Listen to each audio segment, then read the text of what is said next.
নতুন ভিডিও নিয়ে আসলাম। ভিডিওটা খুবই ইম্পর্টেন্ট। ক্লাস 10 এ যারা পড়ছো তাদের হাফ ইয়ারলি পরীক্ষার তোমাদের 23 থেকে অগাস্টে 23 থেকে শুরু হয়ে যেতে পারে সব ডিস্ট্রিক্টেই। হ্যাঁ, অগাস্ট বা সেপ্টেম্বরের ফার্স্ট উইকে তোমাদের কোয়েশ্চেন পেপার নিয়ে আসলাম বেঙ্গলি আনসার সুইতে। সকল আনসার পেয়ে যাবে তোমরা এই ভিডিওর মাধ্যমে। এখান থেকে পড়লে আশা করি তোমরা তো 60% মার্ক ক্যারি করতে পারবে। পরীক্ষাতে গিয়ে সব আনসার সুইতে আছে, কোয়েশ্চেনগুলো আনসারগুলো লিখে নেবে এবং শিখে নেবে। পরীক্ষাতে ভালো রেজাল্ট করতে হলে ভিডিওটা ভালোভাবে দেখবে এবং লিখে নেবে। আর ভিডিওটা যদি ভালো লাগে থাকে একটা লাইক করে দেবে এবং চ্যানেলটা সাবস্ক্রাইব করে বেল আইকনটা বাজাতে কিন্তু ভুলবে না, কারণ আমি সকল সাবজেক্টে তোমাদের ইম্পর্টেন্ট ভিডিও দিয়ে দেবো আনসার সহিতে। এইবার হাফ ইয়ারলি পরীক্ষাতে ভালো রেজাল্ট করতেই লাগবে, করবেই তোমরা, আমার আশা থাকলো তোমাদের। আর ভিডিওটা দেখা মাত্র সবার সাথে কিন্তু শেয়ার করতে ভুলবে না। চলো শুরু করা যাক আজকের very important video. Half yearly exam class 10 Bengali MIL subject 100 মার্কসের পরীক্ষা হবে, 30 পেলে পাস, 3 ঘন্টার পরীক্ষা হবে, ক বিভাগ 75 মার্কস। প্রথম দেখো 1 নম্বর প্রশ্ন, সাগর নবকুমার পাঠে উপন্যাসের অংশ বিশেষ, কোন উপন্যাসের অংশ বিশেষ? তারপরে বলাইয়ের পুরনো বটের কোঠায় কারা বাসা করতো? এরপরে ইনফোসিস কোম্পানির প্রতিষ্ঠাতা কে? অতএ তুহরি বিষয়া, বিষয়া শব্দের অন্তর্গত কোন শব্দের অন্তর্গত? গ্রামছবি কবিতা কবিকে গুরু রামদাস শিবাজীকে কি দিয়ে পতাকা নির্মাণ করতে বলেছেন? তারপরে সুরেন্দ্রনাথের প্রথম বক্তৃতা বিষয় কি ছিল? সবগুলো আনসার পেয়ে যাবে। আদরিণী গল্প লিখিত দুটি মেলার নাম কি? বলাইয়ের সঙ্গীরা কাকে খাপাইবার জন্য কি করত? অরুণিমা পর্বত আরোহণে যে দুইজন বিখ্যাত ব্যক্তি উৎসাহ ও সহায়তা প্রদান করেছেন তাদের নাম লিখো। রাজাকে ঈশ্বরের প্রতিনিধি বলা হয় কেন? 3 নম্বর প্রশ্ন, 3 মার্কের দেখো, মাধবম পরিণাম নিরাশা, কবি এমন হতাশার কারণ কি? সংক্ষেপে লিখো। তারপরে দেখো নেক্সট প্রশ্ন, আদরিণী গল্পের উল্লেখিত দুটি মেলার নাম লিখো। বলাইয়ের সঙ্গীরা কাকে খাপাইব? অরুণিমা সিংহ পর্বতারোহী দুজন বিখ্যাত ব্যক্তি উৎসাহ করেছে, তাদের নাম কি? রাজাকে ঈশ্বরের প্রতিনিধি বলা হয় কেন? মাধবম পরিণাম নিরাশা, এখানে মাধবম কবির এমন হতাশার কারণ কি? তারপরে দেখো কবি জন্মভূমিকে সুধাময়ী বলেছেন কেন? ব্যাখ্যা করো। এই ছেলে আসল বয়স এই কোটি বছরের আগেরকার। ছেলেটির নাম কি? উক্তিটির তাৎপর্য বিশ্লেষণ করো। একজন সফল উদ্যোক্তা হতে গেলে কি কি গুণ থাকা আবশ্যক সে সম্পর্কে সংক্ষেপে আলোচনা করো। তারপরে দেখো 4 নম্বর প্রশ্ন, কাপালিকে মানুষ্য আমিও মানুষ্য উক্তিটি কার? তার এরূপ বলার কারণ বিশ্লেষণ করো। তারপরে জয়রাম কিভাবে সাংসারিক অচলাবস্থা পেয়েছিল, তা থেকে কিভাবে পরিত্রাণের উপায় বের করেছিল? তারপরে নবকুমার বাংলার নবযুগ প্রবর্তনে সুরেন্দ্রনাথের ভূমিকা আলোচনা করো। কত মার্কের থাকবে? 4 মার্ক করে। আমি মাত্র একজন অরুণিমা নই, আমার মতো হাজার হাজার অরুণিমা রয়েছে।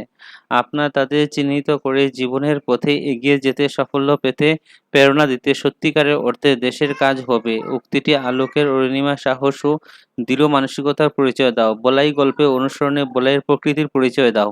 তারপর উদ্যোগী পুরুষ, সিংহের আসল্য কাপুরুষ নিশান, উক্তিটি কার সপ্রসঙ্গে? উক্তিটি বিশ্লেষণ করো। প্রার্থনা কবিতা কবি যেভাবে আত্মবিশ্লেষণ করছে তা বর্ণনা করো। তারপর অথবা দিয়ে ভারতের প্রথম সংস্কৃত ভারতের রাজধর্মের স্বরূপ আলোচনা করো। তারপরে টিকা লিখো। টিকা আসবে তোমাদের 2 মার্ক করে। Anandamohan Basu, Thomas Albert Einstein, Stephen Hawking. দ্রুত পঠন, বৈচিত্র্যপূর্ণ আসাম থেকে কি কি থাকবে? পাঠ্যপুস্তকগুলো যে কোনো একটি জনজাতি সামাজিক সাংস্কৃতিক বৈশিষ্ট্য সম্পর্কে আলোচনা করো। পাঠ্যপুস্তক উল্লেখিত যে কোনো একটি জনজাতি উৎসব পার্বণ সম্পর্কে আলোচনা করো। পাঠ্যপুস্তক উল্লেখিত যে কোনো একটি জনজাতি সামাজিক কাঠামো সম্পর্কে আলোচনা করো। পাঠ্যপুস্তক উল্লেখিত যে কোনো দুইটি জনজাতি দুইজন বিশিষ্ট ব্যক্তির সঙ্গে টিকা লিখো। তারপরে দেখো ভাব সম্প্রসারণ। ভাব সম্প্রসারণ কি আসতে পারে? কেন পান্থ ক্ষান্ত হও, হেরি দীর্ঘ পথ, উত্তম বিহনে কার পুরে মনোরথ। 4 মার্কের। বা অথবা দিয়ে একটা চিঠি আসতে পারে তোমাদের এলাকার সম্প্রতি বন্যা ক্ষতিগ্রস্ত বন্যাভাসীদের আর্থিক সাহায্য প্রদানের অনুরোধ জানিয়ে মুখ্যমন্ত্রীর নিকট আবেদনপত্র লিখো। বা তোমাদের প্যারাগ্রাফ থাকবে, 4টা লিখবে, থাকবে একটা লেখার জন্য তোমাদের প্রিয় কবি, স্বাবলম্বী, বিজ্ঞান প্রযুক্তিবিদ্যা, বৃক্ষরোপণের প্রয়োজনীয়তা। তারপরে দেখো গ্রামার কি কি আছে? জটিল বাক্য আছে, সন্ধি বিচ্ছেদ, প্রত্যয়, নতত্ব, সতত্ব। তারপরে দেখো বাক্য সংকোচন, পদ পরিবর্তন, অর্থ ও বাক্য রচনা, বিরাম চিহ্ন ব্যবহার করা, বেশ বাক্য সহ সমাস, সবগুলো আনসার দেওয়া আছে। পিতা পুত্র নাটকে নাট্যকারকে কবি আয়ুকে কিসের সঙ্গে তুলনা করেছেন? দ্বারার। স্ত্রীর নাম কি? জীবন সঙ্গীত কবিতায় কোন ইংরেজি কবিতার বঙ্গানুবাদ? তারপরে কবি হেমচন্দ্র বন্দ্যোপাধ্যায় বিশ্বের মানবজাতির ভবিষ্যতের উপর নির্ভর করতে নিষেধ করেছেন কেন? জাহানারা কে? উক্ত নাট্যাংশে তার ভূমিকা সম্পর্কে আলোকপাত করো। তারপরে জাহানারাকে নাট্যাংশ সম্পর্কে ভূমিকা আলোকপাত করো। জীবাত্মা অনিত্য নয় উক্তিটির তাৎপর্য বিশ্লেষণ করো। তার জানক সম্রাট শাহজাহান স্নেহশীল কিন্তু দুর্বল নয় উক্তিটি কার? স্বপ্রসঙ্গে মর্মার্থটি ব্যাখ্যা করো। তারপর জীবনসঙ্গীত কবিতা হেমচন্দ্র বন্দ্যোপাধ্যায় কিভাবে জীবনের প্রকৃত সত্য প্রকাশ করে তা আলোচনা করো। কিন্তু তুই এর মধ্যে যাস নে ভক্তি অনুকম্পা উক্তিটি কার উদ্দেশ্যে উক্তিটি করা হয়েছে? টিকা ঔরঙ্গজেব হেমচন্দ্র দ্বিজেন্দ্রলাল রায়। অশুদ্ধ সংশোধন আসবে, বিপরীত শব্দ আসবে, যে কোনো একটি বাকবিধি অর্থ লিখে বাক্য রচনা করার প্রবাদ প্রবচনের অর্থ লিখো। সবগুলো আনসার পেয়ে যাবে। দেখো সংক্ষিপ্ত উত্তর। ১ নম্বরের প্রশ্ন যে আনসার, সাগরচন্দ্র নবকুমার পাঠী বঙ্কিম চট্টোপাধ্যায় কপালকুণ্ডক উপন্যাসের অংশবিশেষ। বলাই গল্পের পুরনো বটের কুটুরে কাঠবিড়ালি বসবাস করত। ইনফোসিস কোম্পানির প্রতিষ্ঠাতা হলেন N R. Narayana Murthy, Nandan Nilekani, S Gopalakrishnan, S D Shibulal, K Dinesh, N S Raghavan এবং অশোক আয়ার।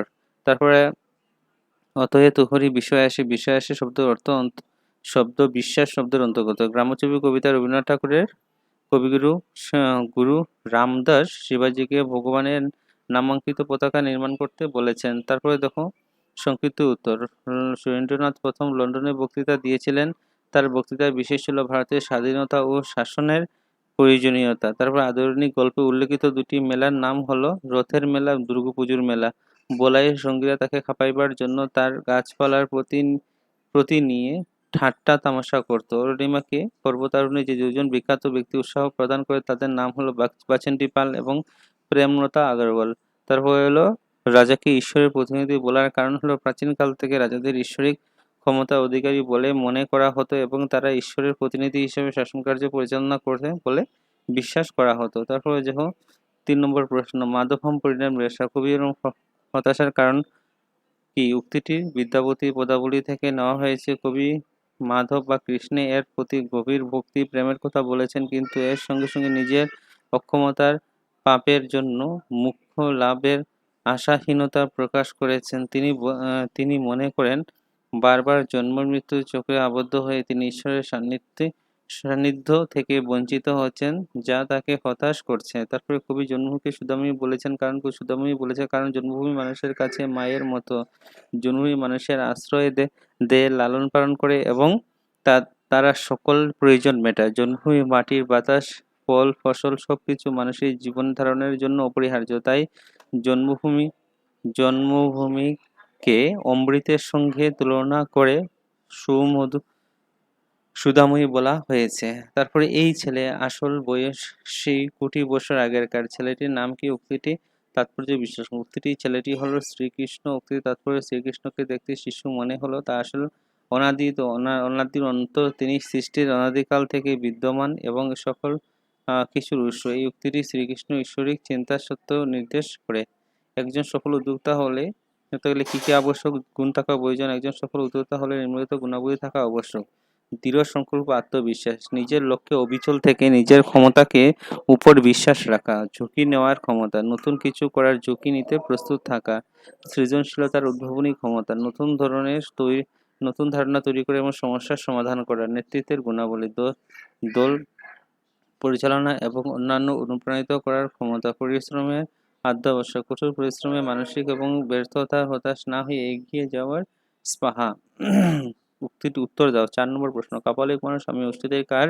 এইরূপ বলা তাৎপর্য বিশ্লেষণ করি। এটি বঙ্কিমচন্দ্র চট্টোপাধ্যায় কপালকুণ্ডলা উপন্যাসের নবকুমার কাপালিকের হাতে বন্দী হয়ে মৃত্যুর মুখোমুখি দাঁড়িয়ে এই উক্তিটি করেছেন। এর কারণ হলো কাপালিক নরবলি দিতে চাইল, কিন্তু নবকুমার নিজের কাপালিকের মতোই একজন মানুষ হিসেবে উপস্থিত করে তার জীবনে ভিক্ষা চেয়েছিলেন। তিনি বুঝাতে চেয়েছেন যে কাপালিক যেমন মানুষ তেমনি তিনি একজন মানুষ, তাই তিনি মানুষের দ্বারা অন্য মানুষের হত্যা করা উচিত নয়। তারপর অথবা দিয়ে জয়রাম কিভাবে সাংসারিক অচলাবস্থায় পেরেছিলেন, তাকে কিভাবে পরিত্রাণ উপায় বের করেছিল। জয়রাম অতিরিক্ত দয়াশীল ও অপরিকল্পিত খরচের কারণে সংসারের অচলাবস্থায় পড়েছিল। তিনি দরিদ্রের সাহায্য করতে গিয়ে নিজের সঞ্চয় শেষ করে ফেলেন এবং ঋণের জালে জড়িয়ে পড়েন। এই অচলাবস্থা থেকে পরিত্রাণের জন্য তিনি নিজেকে দানশীলতাকে নিয়ন্ত্রণ করে অপ্রয়োজনীয় খরচ কমান এবং কঠোর পরিশ্রমের মাধ্যমে অর্থ উপার্জন ঋণের পরিশোধের চেষ্টা করেন। তারপরে দেখো বাংলার নবযুগ প্রত্যয় সুরেন্দ্রনাথের ভূমিকা আলোচনা করো। বাংলার নবযুগ প্রত্যয় সুরেন্দ্রনাথের ভূমিকা, বন্দ্যোপাধ্যায়ের ভূমিকা ছিল অত্যন্ত গুরুত্বপূর্ণ। তিনি ছিলেন একজন প্রথিতযশা বাগ্মী, শিক্ষাবিদ এবং রাজনৈতিক নেতা। তিনি ইন্ডিয়ান অ্যাসোসিয়েশন ভারত সভা প্রতিষ্ঠা করেন এবং এর মধ্যে ভারতীয়দের রাজনৈতিক অধিকার আদায়ের জন্য আন্দোলন শুরু করেন। তিনি সিভিল সার্ভিস পরীক্ষা ভারতীয়দের অংশগ্রহণের পক্ষে জোরালো সওয়াল করেন এবং দেশবাসী জনমত গঠন করেন। তার বক্তৃতা ও লেখনীর মাধ্যমে তিনি জাতীয়তাবাদী চেতনা জাগিয়ে তোলেন এবং ভারতীয়দের মধ্যে আত্মমর্যাদা ও স্বাধীনতা আকাঙ্ক্ষা সৃষ্টি করেন। অথবা আমি মাত্র একজন অরুণিমা নই, আমার মতোই হাজার হাজার অরুণিমা আছে। আপনার তাদের চিহ্নিত করে জীবনের প্রতি এগিয়ে যেতে সাফল্য পেতে প্রেরণা দিতে সত্যি অর্থে দেশের কাজ হবে। উক্তিটি আলোকে অরুণিমা সাহর দৃঢ় মানসিকতার পরিচয় পায়। দ্বিতীয়, অরুণিমা সিনহার অসাধারণ সাহস, দৃঢ়তা, মানসিক পরিচয় বহন করে। অরুণিমা সিনহা একজন প্রতিবন্ধী হওয়া সত্ত্বেও এভারেস্ট জয় করে বিশ্বকে তাক লাগিয়ে দিয়েছেন। এই উক্তিটির মাধ্যমে তিনি বোঝাতে চেয়েছেন যে তার মতো আরও অনেক অরুণিমা সমাজে ছড়িয়ে আছে, যাদের সুপ্ত প্রতিভার বিকাশে সুযোগ দিলে তারা দেশের জন্য বড় কিছু করতে পারে। এই উক্তি নিজেদের আত্মবিশ্বাস ও প্রতিকূলতার বিরুদ্ধে লড়াই করে মানসিকতা অনুপ্রাণিত করতে পারে, অন্যদের অনুপ্রাণিত করে ইচ্ছাকে প্রকাশ করেন। তিনি শুধু নিজেদের সাফল্যে সন্তুষ্ট নয়, বরং অন্যদের সাফল্য হতে চান। বলাই গল্পে বলাইয়ের প্রকৃতির পরিচয় দাও। বলাই বলাইয়ের গল্পের প্রকৃতি ছিল এক অসাধারণ বৈশিষ্ট্য। বলাই ছোটবেলা থেকে প্রকৃতির ভালোবাসতেন। সেই গাছপালা, ফুল, ফল, পশু পাখি সবকিছুকেই নিজের সন্তানের মতো দেখতেন। সে গাছের নতুন পাতা গজালে বা ফুল ফুটা দেখে আনন্দ পেত। গাছের ডাল ভাঙলে সে কষ্ট পেত এবং গাছের প্রতি মানুষের অবহেলা দেখে দুঃখ পেত। আর তার কাছে প্রতিটি গাছ ছিল জীবন্ত সত্তা। এই প্রীতি তাকে অন্যদের থেকে আলাদা করে তুলেছিল এবং তার সংবেদনশীল মনকে ফুটিয়ে তুলেছে।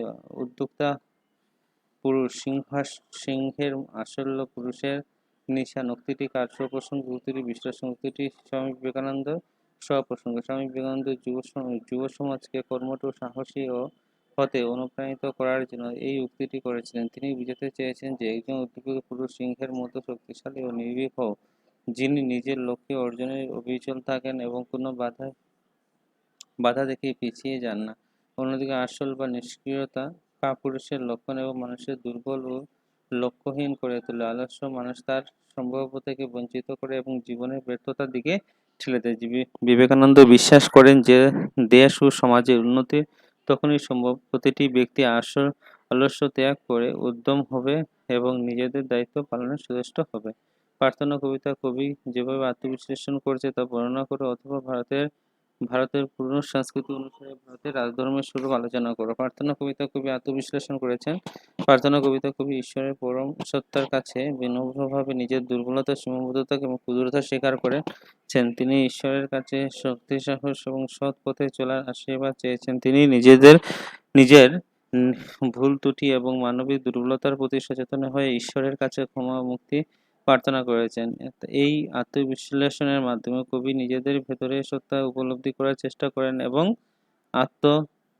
আধ্যাত্মিক উন্নতির পথ খুঁজেছেন। অথবা দিয়ে আরেকটা আছে ভারতের পুরানো সংস্কৃতি, ভারতের রাজধর্মের স্বরূপ ধারণা অত্যন্ত গুরুত্বপূর্ণ। কেবল শাসনের নীতি নয়, বরং রাজা বা শাসনের নৈতিক এবং আধ্যাত্মিক দায়িত্বের সমষ্টি ছিল। এর মূল বৈশিষ্ট্য হলো প্রজা ধর্ম ছিল প্রজাদের রক্ষণাবেক্ষণ, কল্যাণ নিশ্চিত করা এবং প্রজাদের সুখ, শান্তি, নিরাপত্তা বিধানই ছিল রাজধর্মের মূল ভিত্তি। ধর্ম রক্ষা রাজধর্ম ন্যায় প্রতিষ্ঠা করতেন এবং অধর্মকে বিনাশ করতেন। তিনি নিজেদের নৈতিক শৃঙ্খলা বজায় রাখেন। ন্যায় বিচার রাজা নিরপেক্ষভাবে বিচার কার্য পরিচালনা করতেন এবং অপরাধীদের শাস্তি দিতে যাতে সমাজের ন্যায় প্রতিষ্ঠা হোক। ত্যাগ ও সেবা রাজা নিজেদের ভোগ বিলাস ত্যাগ করে সেবায় নিজেদের উৎসর্গ করতেন। ধর্ম সহিষ্ণুতা বিভিন্ন ধর্ম সম্প্রদায়ের প্রতি সহিষ্ণু প্রদর্শন এবং তাদের ধর্ম স্বাধীনতা রক্ষা করার জন্য রাজধর্ম অংশ ছিল। যুদ্ধ প্রতিরক্ষা, দেশকে বহিঃশত্রুর আক্রমণ থেকে রক্ষা করা এবং অপ্রয়োজন যুদ্ধ করার রাজার অন্যতম দায়িত্ব ছিল। এভাবে প্রাচীন ভারতের রাজধর্ম কেবল রাজনৈতিক ক্ষমতা প্রয়োগের বিষয় ছিল না, বরং এটা নৈতিক বিচার এবং প্রজা কল্যাণের উপর ভিত্তি করে গড়ে ওঠে এক ব্যাপক ধারণা ছিল। সংক্ষিপ্ত টিকা যে কোনো একটি লেখার জন্য বলেছি, আমি সবগুলো দিয়ে দিয়েছি। আনন্দমোহন বসু ছিলেন একজন প্রখ্যাত বাঙালি শিক্ষাবিদ, সামাজিক এবং রাজনৈতিক নেতা। তিনি ব্রাহ্ম সমাজের একজন গুরুত্বপূর্ণ সদস্য ছিলেন। শিক্ষা বিস্তারে বিশেষ ভূমিকা পালন করেন তিনি। কলকাতা বিশ্ববিদ্যালয়ের প্রথম ভারতীয় গণিত স্নাতক ও কেমব্রিজ বিশ্ববিদ্যালয়ের প্রথম ভারতীয় রেঙ্গলার ছিলেন। টমাস আলভা এডিসন ছিলেন একজন বিখ্যাত আমেরিকান উদ্ভাবনী এবং ব্যবসায়ী। তিনি ফোনোগ্রাফ এবং মোশন পিকচার ক্যামেরা এবং দীর্ঘস্থায়ী বৈদ্যুতিক বাতি এর মতো অসংখ্য গুরুত্বপূর্ণ আবিষ্কারের জন্য পরিচিত। তার উদ্ভাবনী আধুনিক জীবনযাত্রায় ব্যাপকভাবে প্রভাব ফেলেছে। স্টিফেন হকিং ছিলেন একজন বিশ্ববিখ্যাত ব্রিটিশ তাত্ত্বিক পদার্থবিদ এবং কসমোলজিস্ট। তিনি ব্ল্যাক হোল এবং আপেক্ষিকতার তত্ত্ব নিয়ে তার গবেষণার জন্য সুপরিচিত। তার জনপ্রিয় বিজ্ঞান গ্রন্থ a brief history of time তাকে বিশ্বজুড়ে পরিচিতি এনে দিয়েছিল। তারপরে দেখো ভাব সম্প্রসারণ। কেন পান্থ হেরি দীর্ঘ পথ উদ্যম বিহনে কার পুরে মনোরথ, এই উক্তিটির মাধ্যমে জীবনে অধ্যবসায় ও কর্মোদ্যম গুরুত্ব তুলে ধরা হয়েছে। পথ চলার সময় যেমন দীর্ঘ পথ দেখে ক্লান্ত হয়ে থেমে গেলে গন্তব্য পৌঁছানো যায় না, তেমনি জীবনের পথেও কোনো কাজে সাফল্য পেতে হলে নিরন্তর প্রচেষ্টা উদ্যম অপরিহার্য। আলস্য ও কর্মবিমুখতা মানুষকে তার লক্ষ্য থেকে বিচ্যুত করে এবং কোনো স্বপ্নই পূরণ হয় না। তাই জীবনের যে কোনো ক্ষেত্রে সফলতা অর্জনের জন্য ধৈর্য ধরে এগিয়ে যাওয়া এবং নিজস্বভাবে কাজ করে যাওয়া প্রয়োজন। অথবা দিয়ে তোমাদের এলাকার সম্প্রতি বন্যার ক্ষতিগ্রস্ত বানবাসীদের আর্থিক সাহায্য প্রদানের অনুরোধ জানিয়ে মুখ্যমন্ত্রীর নিকট আবেদনপত্র। মুখ্যমন্ত্রী মহাশয়, অসম সরকার। আর বিষয় হলো সাম্প্রতিক বন্যা ক্ষতিগ্রস্ত বানবাসীদের আর্থিক সাহায্য প্রদান আবেদন।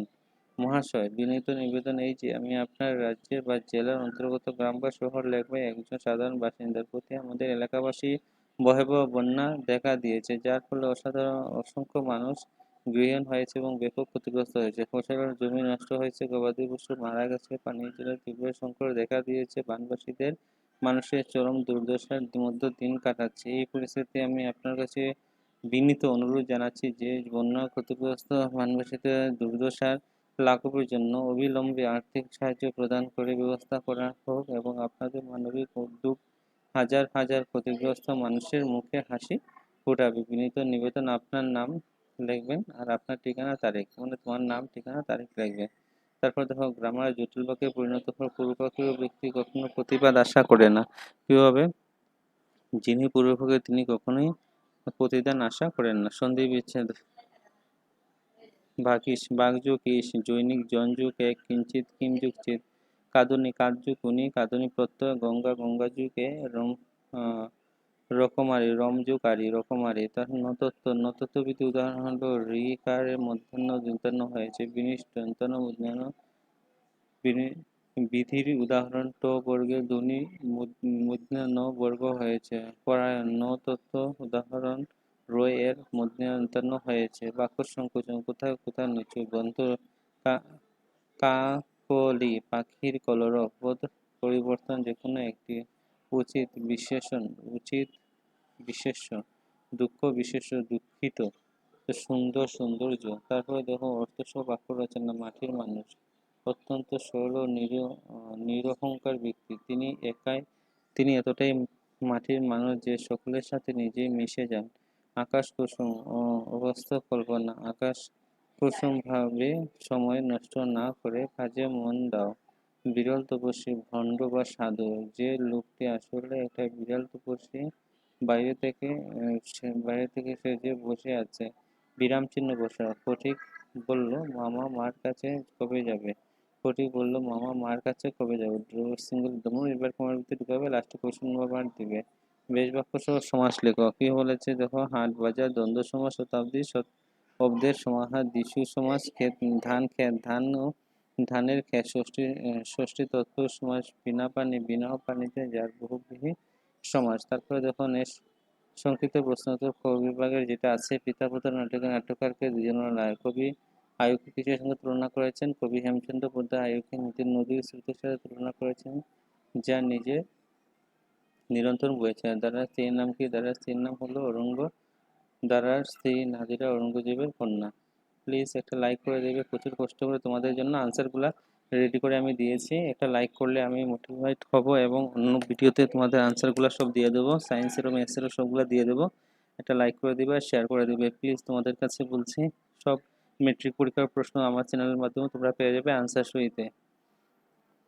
জীবন সংকেত কবিতায় কোন ইংরেজি কবিতার বঙ্গানুবাদ? জীবন সংকেত কবিতায় হেনরি ওয়ারহার্থ লংফেলো রচিত এ প্লাজমা অফ লাইফ নামক ইংরেজি কবিতার অনুবাদ। যে কোনো একটি প্রশ্ন উত্তর। কবি হেমচন্দ্র বন্দ্যোপাধ্যায় বিশ্বে মানবজাতির ভবিষ্যতের উপর নির্ভর করতে নিষেধ করেছেন কেন? কবি হেমচন্দ্র বন্দ্যোপাধ্যায় জীবন সঙ্গীত কবিতা কবি মানবজাতিকে ভবিষ্যতের উপর নির্ভর করতে নিষেধ করেছেন কারণ তিনি বিশ্বাস করেন যে বর্তমান মুহূর্তের সবচেয়ে গুরুত্বপূর্ণ ভবিষ্যতে অনিশ্চিত এবং অতীতের জন্য অনুশোচনা করে ভবিষ্যতের জন্য অপেক্ষা করার সময় নষ্ট করা উচিত নয়, বরং বর্তমানে কাজে লাগিয়ে বর্তমানের মাধ্যমে জীবনে সার্থক করে তোলার উপরে জোর দিয়েছে। তারপরে জাহানারাকে উক্তির এই নাটকের ভূমিকা সম্পর্কে আলোচনা। জাহানারার কন্যা এবং ঔরঙ্গজেবের বোন, পিতা পুত্র নাটক সে তিনি শাহজাহান ও ঔরঙ্গজেবের মধ্যে বিদ্যমান জটিল সম্পর্কের গুরুত্বপূর্ণ চরিত্র। তিনি পিতা ও ভাইয়ের মধ্যে শান্তি স্থাপনের চেষ্টা করেন এবং শাহজাহানের প্রতি তার আবেগ, ভালোবাসা ও আনুগত্য প্রকাশ পায়। জীবাত্মা অনিত্য নয় কথাটির তাৎপর্য বিশ্লেষণ করুন। জীবাত্মা অনিত্য নয় কথাটি হলো মানুষের আত্মা নশ্বর নয়, এটি অমর। শরীরে নশ্বর হলেও আত্মা অমর এবং মৃত্যুর পরেও বিদ্যমান থাকে। এই উক্তির মাধ্যমে আধ্যাত্মিক ও দার্শনিক ভাবনার প্রকাশ ঘটেছে। তারপর জীবনসংগীত কবিতা হেমচন্দ্র বন্দ্যোপাধ্যায় তার জীবনের প্রকৃত সত্য অত্যন্ত সহজ ও সরল ভাষায় তুলে ধরেছেন। তিনি বলেছেন, জীবনের স্বপ্ন মায়া নয়, এটি বাস্তব কর্মে। তিনি অতীতে নিয়ে অনুশোচনা করে ভবিষ্যতে নিয়ে চিন্তা করে পরবর্তী বর্তমানে কাজে লাগিয়ে মাধ্যমে জীবনকে সার্থক করে তোলার উপর জোর দিয়েছেন। তিনি মানুষকে নিরাশ ও সাহসের সাথে জীবনের প্রতি মুহূর্তকে মোকাবিলা করে এবং মহৎ কর্মের মাধ্যমে অমরত্ব লাভ করে উৎসাহিত করেছেন। অথবা তুমি কিন্তু তুই এর মধ্যে যাস নে, তোর কাজের স্নেহ ভক্তি অনুকম্পা কার উক্তি, কাকে উদ্দেশ্য করে উক্তিটি করা হয়েছে এবং কেন উক্তিটি সম্রাট শাহজাহানের। তিনি এই উক্তিটি কন্যা শাহজাহানকে উদ্দেশ্য করে বলেছেন শাহজাহান এই উক্তিটি করেছেন কারণ তিনি জানতেন জাহানারা অত্যন্ত স্নেহশীল ও ভক্তিমতী এবং দয়ালু। তিনি চেয়েছেন যে শাহজাহান তার গুণাবলী বজায় রেখে পিতার প্রতি কর্তব্য পালন করুক এবং ঔরঙ্গজেবের প্রতি সহানুভূতি হোক। সংক্ষিপ্ত ঔরঙ্গজেব ছিলেন সম্রাট মোগল সম্রাটের তৃতীয় পুত্র এবং শ্রেষ্ঠ মোগল সম্রাট। তিনি অত্যন্ত ধার্মিক এবং বিচক্ষণ শাসক ছিলেন, তবে তার শাসনকালে অনেক বিদ্রোহ ও অসন্তোষ দেখা দেয়। পিতা-পুত্র নাট্যাংশে ক্ষমতা ও লিপ্সু পিতার প্রতি বিদ্রোহ রূপে ধারণ করেন। তারপরে দেখো হেমচন্দ্র বন্দ্যোপাধ্যায় ছিলেন ঊনবিংশ শতাব্দীর একজন বিখ্যাত বাঙালি কবি। তিনি সাহিত্য ও দেশপ্রেমিক নীতিমূলক কবিতা আর জন্য সুপরিচিত। তার জীবন সংগীত কবিতার বাংলা সাহিত্যে অন্যতম শ্রেষ্ঠ নীতিমূলক কবিতা। দ্বিজেন্দ্র রায় ছিলেন একজন বাঙালি নাট্যকার এবং কবি সুরকার। তিনি একজন ঐতিহাসিক সামাজিক নাটকের জন্য বিখ্যাত। তার পিতা-পুত্র নাটকটি ইতিহাসে ও প্রেক্ষাপটে এক জনপ্রিয় নাটক। নির্দেশনার সত্যতা বিদ্যমান ঔষধ বিদ্যা এখানে বিদ্যান